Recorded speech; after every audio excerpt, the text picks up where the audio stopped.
Alright, ladies and gentlemen, gear up and be ready to enter the water in 20. That was the call I heard from Victor, our team leader, as I stood on the rear deck of the research vessel Adriatic Glass, the chilly wind and biting sea spray of the Atlantic hitting me in the face as I stared out at the dark blue waves crowned with white caps. Above my head on its tether dangled a yellow submersible, the restraints holding it in place letting out small, soft creaks of protest as she shifted with the ship bobbing up and down in the waves, only kept in place by her anchor. I turned and looked out over the opposite side of the ship. As we were about 300 miles offshore, I couldn't see land, but I knew just over the horizon to the north lay Nantucket Island. To the west, New York City. As I looked back towards shore, a particularly nasty gust of wind slammed into my back, sending a shiver straight up my spine. I quickly flipped the collar of my coat up to protect myself, then looked around me at the others gearing up. Mitchell, you'll be going in the submersible this time, due to your hand, he called again, striding over to check on the 4 scuba divers who were being assisted into their twin tanks and weight belts. I glanced down at the bandage on my right hand and sighed heavily. A frigging course I had to hurt myself right before the voyage, I thought miserably. Any injury is detrimental when you're on the job. When you're a professional scuba diver, an underwater surveyor, it's disastrous and can bench you. I had been looking forward to this trip for months, feeling as giddy as a kid in a candy shop with a $20 bill scrunched up in his hand. But when I distractedly looked up from fetching a late night snack due to my wife, I'd ended up with my hand slammed in the door of our vintage refrigerator. I despaired that I'd be forced to just stay topside, letting the others have the adventure I'd waited for almost a year. But luckily for me, Victor knew how badly I wanted to go, and so I convinced Jake, our resident submersible pilot, to swap out for me, at least on the first dive. The submersible, nicknamed the Halibut by the crew, lowered down until it sat on the deck, allowing me to, rather delicately, climb up and slide into the single-man cockpit. To say it was a cramped space would be understating it. You barely had room to breathe in this thing with all the gauges and pipes everywhere. It was a place that, if you had claustrophobia, would have been more or less hell. I heard someone else climb up the side and turned my face up to find Jake's smiling face staring down at me as he began to pull the overhead hatch closed. "Don't have too much fun down there," he called to me. "Remember to save a little bit for me." I laughed. "Don't worry, bro. I'll make sure to let you at least get the first look at the rusting propellers." He laughed at my quip, quickly flipping me the bird in a good-natured manner before closing the hatch and sealing it. Shaking my head and still chuckling to myself, I slipped into the seat and buckled myself in as I felt the winch begin to lift me off the deck. I felt a slight sense of dizziness as it rocked back and forth, watching the deck slide away under me and be replaced by the waves. Then it began to be lowered into the ocean. The rocking intensified as the Halibut bobbed up and down in the waves like a cork, and I took a deep breath, fighting off the slight feeling of seasickness which had begun to creep up on me like a predator. 2 safety divers swam over to me, unhooking the submersible from its tether and making final checks to be sure the outer hull was in safe condition. One of them formed his hand into the OK sign, signaling that I was good to go, and I mirrored his gesture as I slipped on my headset. "Halibut to control. All final checks have been made. We are ready for descent," I said into the mic. A short crackle of static filled my headset, and then I heard Victor's voice greet my ears. "Halibut, this is control. You are go for descent. Enjoy the trip." "Copy that," I replied, then reached out and pulled a handle to my right. The sound of the submersible's ballast tanks emptying filled my ears, and with a last look at the cloudy sky over my head, I slipped below the waves. Instantly, the dizzying feeling left me, and I felt a growing sensation of happiness flow through me. And home. Ever since I'd been a child, I'd been in love with the ocean, and I felt more at home when I was in it, and especially underwater, than I did on land. It was why I'd worked to get my oceanography degree from Florida State, and then spent another couple years getting certified for deep water diving, both as a submersible pilot and a diver. I'd excelled at my studies so greatly that a private research and surveying corporation, which I won't name, hired me as soon as I graduated. I spent years diving on shipwrecks and other archaeological sites. By the age of 33, I'd already visited the wrecks of the Titanic, the Lusitania, and countless others. But the wreck I was heading to now had been one of the ones I'd looked forward to the most. I looked at the depth gauge near the small porthole window to the outside. Passing 50 feet, I said into my mic. Only about 200 feet to go, I thought. The light had already begun to fade from the surrounding ocean, and I felt a small pang of excitement and fear shoot through me. Some people may find venturing into the depths of the ocean where little to no light can reach utterly terrifying. For me, it was an adventure I looked forward to every time. I loved seeing the deep ocean creatures swimming past my window, loved the sounds of being far down. Because sound travels farther in water than air, you can hear the call of a whale hundreds of miles away, and the sound is equal parts haunting and beautiful. And, contrary to popular belief, underwater is not silent, especially in a submersible. You can hear the sound of the current rushing by outside quite often. It almost sounds like what I imagine the winds on another planet to be like to hear. I tapped the mic. Victor, you mind if I put on some music to keep myself company while I head down? There was another burst of static. No problem at all, Mitch, I heard him say. Just don't play it so loud you can't hear me. The divers are in the water, and they'll be beginning their descent in 10 minutes. I grinned. Copy that. I'll be waiting for them down there, I said, then turned to a small, wall-mounted yellow boom box to my right.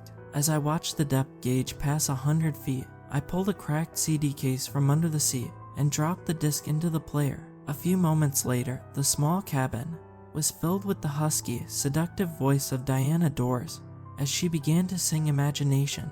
I leaned back into the seat, my smile widening. The golden age of Hollywood singer and actress was always my choice of soundtrack for my dives.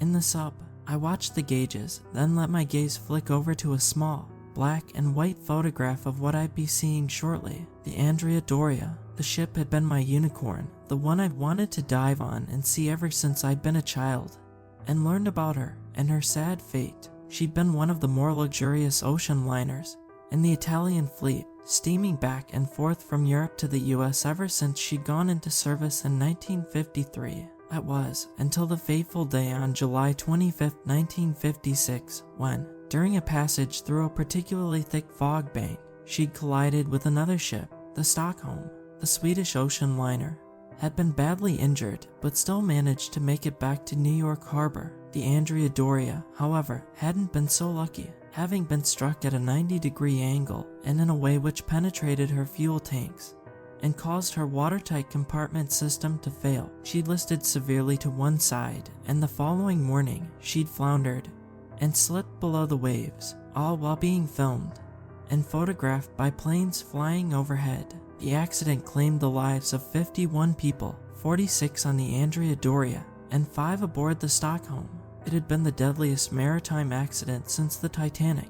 I thought about this as I listened to the music, Diana's voice shifting into roller coaster blues. It always gave me a bit of an eerie feeling, knowing I was going to a place which, for many, had been where their lives had been snuffed out. For a moment, the thought made the now dark ocean outside the porthole take on a slightly sinister atmosphere, and the childish part of my mind raced with images of slimy, shimmering monsters slipping through the depths, their mouths poised open to snatch anything unsuspecting in their path.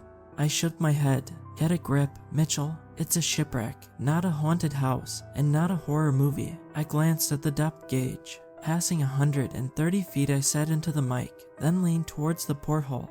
The eerie emotion and thoughts had slipped away, and I was once again gripped by excitement.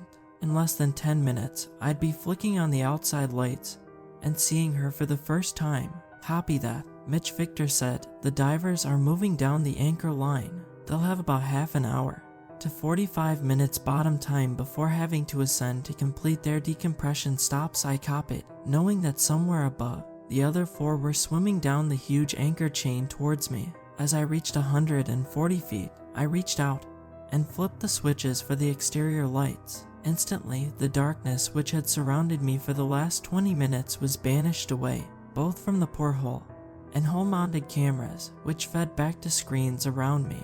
I felt my pulse quicken as I suddenly caught a glimpse of something floating out of the darkness. The thoughts of monsters returned with a vengeance for a moment until I realized what I was seeing. Nets. It's fishing nets. The wreck had caught many fishing nets over the course of the close to 66 years she'd sat on the ocean floor, making it more than a bit of a hazard for divers and submersibles alike. The wreck had already claimed the lives of multiple scuba divers over the years. For that exact reason, it suddenly dawned on me that it meant I had to be almost directly on top of the wreck, a very dangerous place for me to be. Cursing softly to myself, I gripped the joystick with a slightly sweaty hand and maneuvered the halibut about 100 feet to the left, turning it to face where I'd come from, and I finally saw, with my own eyes, what I'd waited to see for decades. Holy hell, I breathed out softly. I'd been right to move when I had. I almost forgot she was 90 feet wide. Directly in front of me, the porthole was filled with nothing but the immense shape of the ship's portside hull, which had heaps of rust accumulating on it.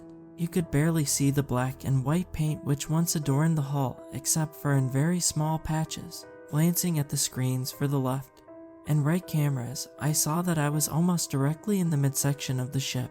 Both the fore and aft sections of the ship stretched away from me out into the darkness beyond the lights. I reached out and hit pause on the music, hitting the film button on the cameras. I tapped the mic. Control, this is the halibut. We have found the Doria through the headset. I could hear the team back topside clap and congratulate each other, and then Victor spoke.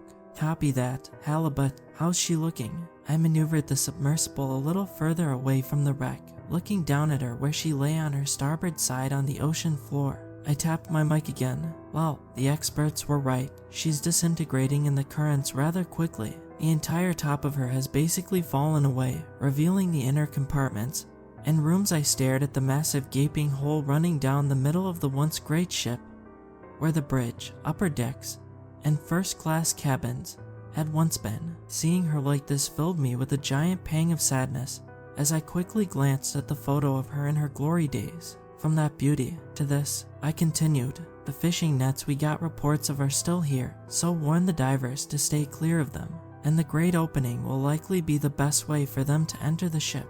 There was a larger burst of static as I felt a rather strong gust of ocean current hit the sub, jostling it slightly, the rushing sound of cold water likely coming from the Labrador current past me. Copy that, we'll pass the message along, Victor said, but I wasn't listening any longer. My eyes were fixated on a camera pointed down and to the left, facing into the interior of the ship. Out of the corner of my eye, I'd caught the glimpse of something darting across the screen, something I hadn't been able to see properly. All I knew was that it had been extremely fast. What the hell was that? I kept staring at the screen, waiting to see if it would show up again. Mitch, everything all right? I started as Victor's voice filled my ears again, knocking me out of the almost trance-like state I'd fallen into. Yeah, sorry about that, Vic. I copy your last, I said, my voice trailing off. You sure? His voice held a slightly concerned tone. I debated for a moment not telling him what I'd seen, then decided to come clean. Keeping secrets down here could cost both myself and the divers soon to arrive their lives. Yeah, just I swear I caught a glimpse of something moving through the wreck, closer to the starboard side. I admitted. What'd it look like? He asked, sounding both curious and wary. I honestly didn't see enough of it to know. It was just a quick flash, and then gone, I replied. There was a moment's pause as I heard him talking with the others, then his voice came back strong.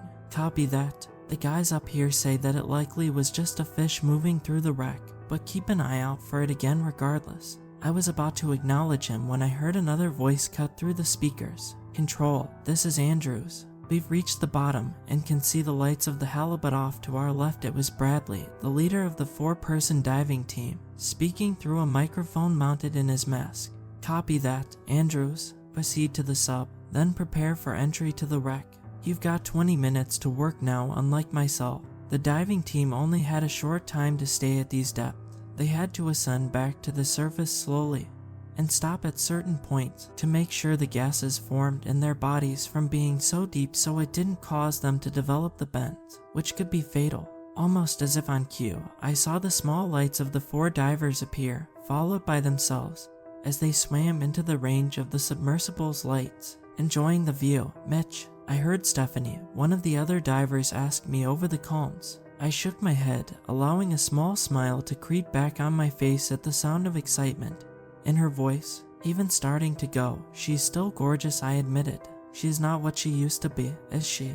Pedro, another of the divers, joked. I wouldn't book a first-class ticket on her now, that's for sure, said the final member of the diving team. Grace. Alright, enough with the jokes, Bradley said seriously. We don't have much time. I saw him wave to me. Mitchell, keep the lights on the exposed intersection, he said, gesturing with his hand. We're going to enter now, and be back out, and he checked the diving watch on his wrist. 15 minutes, I nodded. Copy that. Brad, I said, be safe. And enjoy yourself. I allowed a wistful tone to creep into my voice. I wish I was going in with you guys. Bradley allowed himself a small chuckle. As do I, my friend. As do I, and with that, they turned and swam away from the sub, towards the wreck. I watched them go, seeing them flick on more powerful lights. As they reached the hulk, I saw them split into 2 teams of 2, one entering a passageway towards the stern section, and another towards the bow. I tapped my mic. Control, they're inside. Starting the clock, I reached over and hit a digital timer, which began to count down from 15 minutes. Copy that, Halibut, Victor said simply, then clicked off. For a few minutes, I was left alone, listening to the sound of a whale echoing off from somewhere much farther out to sea, along with the whirring of the sub's thrusters and the roar of the currents. Then I heard Bradley speak, his voice slightly muffled by the layer of static due to the ship's hull in the way. Mitchell, Stephanie, and I have reached what has to be a galley of some sort, he said with a tone of awe. This place is incredible. I felt a pang of jealousy tear through me, but bit it back. Copy that, Brad, I said as I heard another voice come through the headset. Mitch, this is Grace, Pedro, and I have reached a passageway. We're going down a deck. Copy that, I said. Make sure to mark your path so you can find your way back, she acknowledged, then clicked off. As I stared, listening to the 2 teams move through the ship, I thought about the hidden treasure locked deep within the cargo hold. A rare concept car from the mid-50s called the Chrysler Norseman, which had been on the way to an auto show aboard the doomed ship. It's probably little more than the rubber tires and metal shavings by now, I thought. As I daydreamed, I again caught a glimpse of movement on one of the cameras, this time from one facing to the right. It had been the same vague shape I'd seen before, but this one had seemed different somehow. I tapped my mic. Hey, Brad, did either your team or Grace's just stick their head out of one of the passageways? I asked, hoping he'd tell me yes, but the answer I received was not the one I'd wanted. Negative, Mitch, we're both deep inside the ship. Why? I felt my pulse quicken slightly, and swallowed. I tried to force it away, but the 2 appearances on the cameras had slithered underneath my mental defenses, making me feel as though insects had burrowed under my skin. I just thought I saw something on one of the cameras, twice now, darting around in the wreck. I forced my voice to remain cool and calm. Do me a favor and keep an eye out, all of you guys. There was a moment of silence. Copy that, Mitch. Grace, you heard him. Keep an eye out. Copy, I heard Grace say, her voice sounding a little worried. Sharks, eels, and other creatures love to inhabit shipwrecks. The last thing that needed to happen was for the guys to bump into one in a confined space. I looked at the clock. 9 minutes until they come back out. I thought with a bit of relief that time was passing so quickly. That's when I heard Stephanie's voice come through the calms. Hey, Mitch, did you see that down at the end of the corridor there? She asked quietly. No, I didn't, I heard him answer. I swear I saw something looking out at us from a doorway. Or something, she said. After a second, I heard him answer her. Well, we've got about 8 minutes left. Let's go take a look. Before I could tell them to be careful, I heard Pedro's voice speak. Hey, Grace, take a look over there. I heard him exclaim. I saw it. I heard her say, what the hell was it? A chill crashed over me as if the hatch above me had opened and allowed the ocean to rush in. They're both seeing something in there. Something wasn't right. All my instincts were telling me so. I tapped my mic. Control, this is the Halibut. Both Brad and Grace's teams are seeing something in the ship, but are unable to make out what it is. I couldn't help a small shake in my voice. Victor, something isn't copacetic here. I'm recommending pulling them all out and head for the surface. There was a huge burst of static, louder and longer than I'd heard before. I thought I heard Victor's voice somewhere within it, but after a moment, it dropped out completely, leaving only silence. I pulled off the headphones and stared at them, running my hands down the wire to make sure I hadn't accidentally unplugged them. What the hell is going on? We're only 220 feet down. This hasn't failed us, even when we were 2.5 miles underwater. As I fumbled with the headset, I froze as a sensation fell over me. It was the feeling of being watched, and in a one-man submersible over 200 feet in the dark ocean. It was one that I'd never experienced before. I forced my eyes over to the small porthole, half expecting to see a giant eye pressing against the glass. Nothing was there, but the feeling remained, filling me with a sense of dread I'd never had when diving before. I had begun to put the headset back on when a sound blared out, causing me to let out a short yell. It was the boombox. Somehow, the music had begun to play again, only now it was playing out of more than just the stereo speakers. We'd wired it to play out of an underwater speaker mounted on top of the submersible for when doing more shallow water dives, to give the divers something to listen to while working, though we always kept it shut off during deep ocean dives. Now, though, it had turned on, and the music was blasting out into the ocean, along with inside the sub. I jammed the headset back on my head, and began to fumble with the boombox's controls, trying to turn the music off. But no matter what I pressed, or how hard I hit it, it refused to stop playing, nor would the speaker turn off. "Mitchell, Bradley here. What the hell are you doing?" I heard Bradley call through the headset. "I'm not doing anything," I yelled. The music turned on for no reason. As I fought to regain control over the CD, I heard him call for everyone to leave the ship. As I was left alone again for a moment, I suddenly realized something. The song playing wasn't the next one on the track list. It was one from the beginning of the disc. Diana was singing the first track, a song called The Point of No Return. For some reason, the realization of the song caused another shiver to shoot up my spine. As I listened to her singing about being beyond the point of no return, asking why not give in, and to let yourself go, that's when I heard Bradley's voice. "Stephanie, what the hell is that?" The tone of his voice held something I'd never heard before: fear. The man was an experienced ex-Navy diver, someone who'd done underwater combat. He'd never lost it over anything, not even a pack of aggressive Humboldt squid off the coast of California. To hear him palpably afraid made me feel beyond terrified. Oh God," I heard Stephanie gasp out. A second later, Grace's voice stabbed into my ears, filled with panic.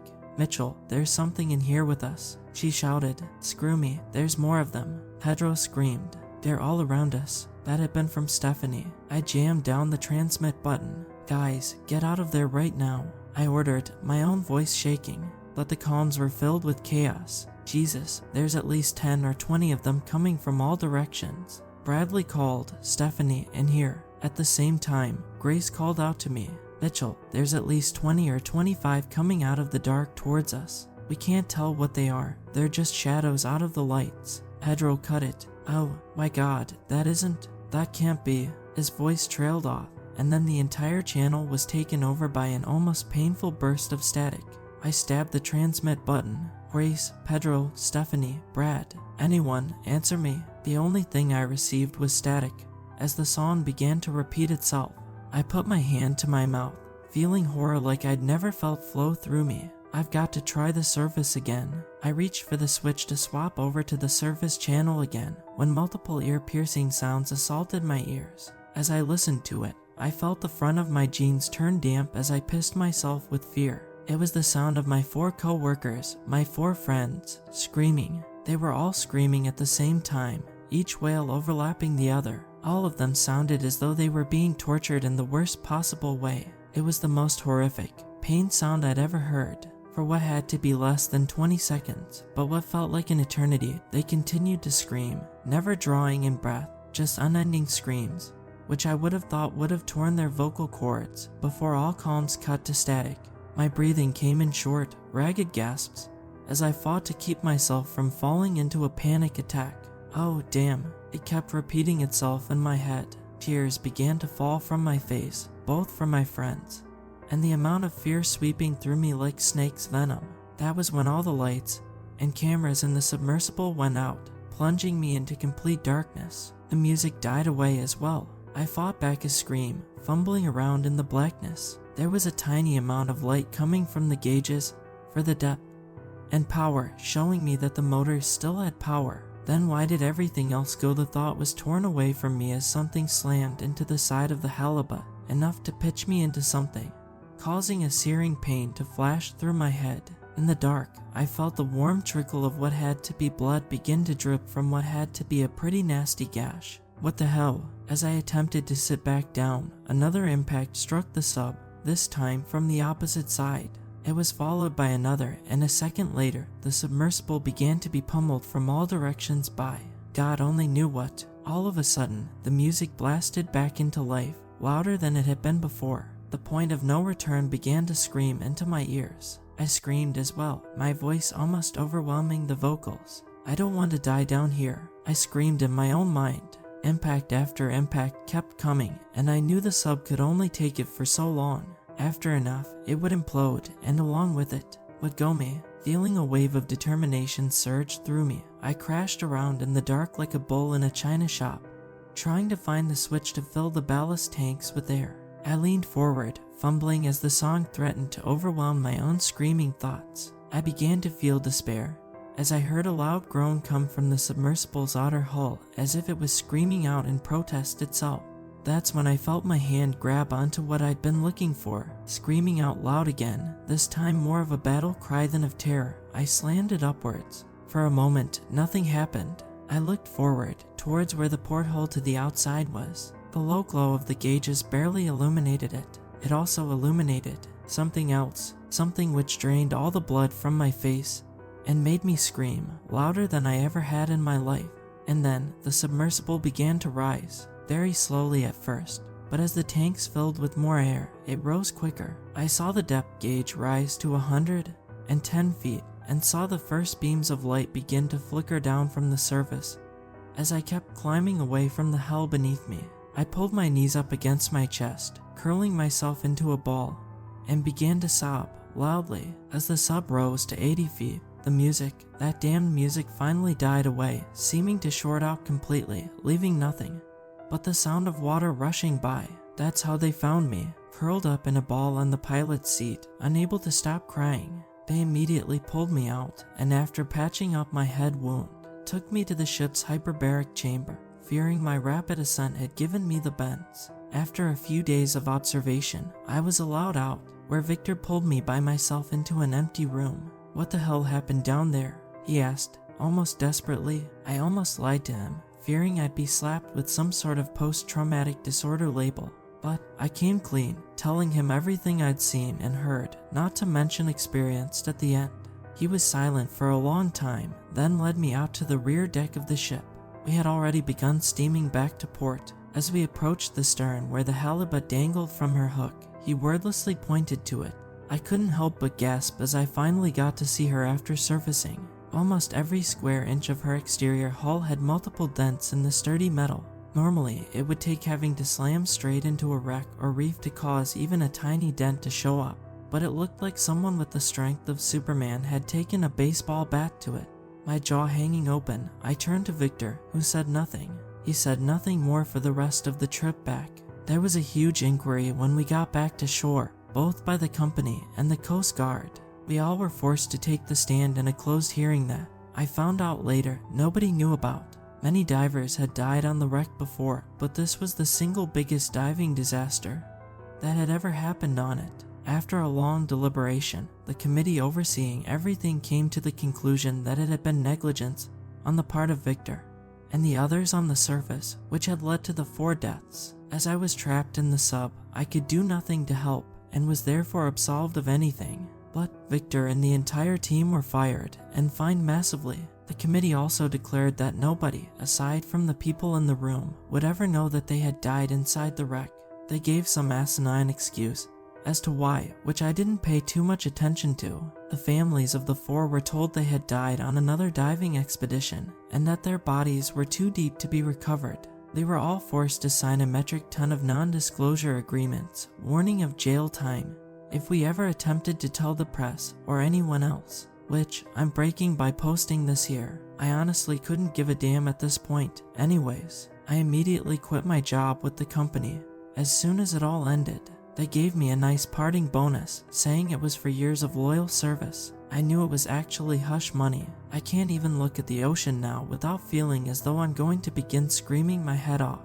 and my dreams are constantly plagued with nightmares, always going back to that tiny, cramped space, hearing my friend's screams somewhere inside the wreck, hearing that damned song repeating itself, almost like it had been a message, and seeing what I had through the porthole in the dim light. Listen, I'm posting this both to finally share what happened to them, to me, and to give you a warning, especially to scuba divers and other researchers. You need to stay away from the wreck of the Andrea Doria. Everyone does. It's not safe.